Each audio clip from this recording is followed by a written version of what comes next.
Hey guys, അപ്പോൾ ഇന്നത്തെ recipe നല്ല കുരുമുളകൊക്കെ ഇട്ട് വരട്ടിയെടുത്ത ഒരു ബീഫിൻ്റെ റെസിപ്പിയാണ്. അപ്പോൾ എങ്ങനെ ഉണ്ടാക്കാമെന്ന് നമുക്ക് നോക്കാം.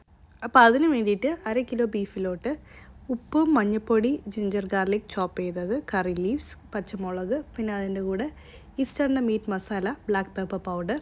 ആ മീറ്റ് ഒന്ന് ടെൻഡർ ആവാൻ വേണ്ടിയിട്ട് കുറച്ച് വിനീഗറും കൂടി ഒഴിച്ചിട്ട് നല്ലപോലെ ഇളക്കി പ്രഷർ കുക്കറിൽ വേവിച്ചെടുക്കുക.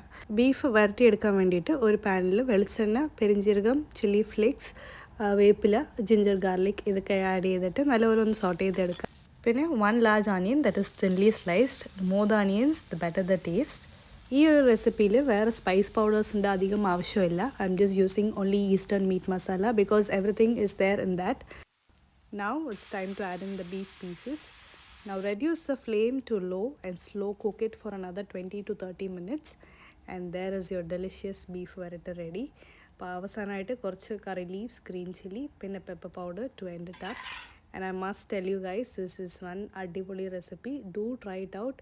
ചൂട് ചോറിൻ്റെ കൂടെ കുറച്ച് ബീഫ് വരട്ടിയതും മോര് കറിയും മെഴുക്ക് വരട്ടിയും കുറച്ച് അച്ചാറും കൂടി ഉണ്ടെങ്കിൽ വേറെ ലെവൽ തന്നെ. എന്തായാലും ട്രൈ ചെയ്തിട്ട് ഫീഡ്ബാക്ക് അറിയിക്കാം. Thank you.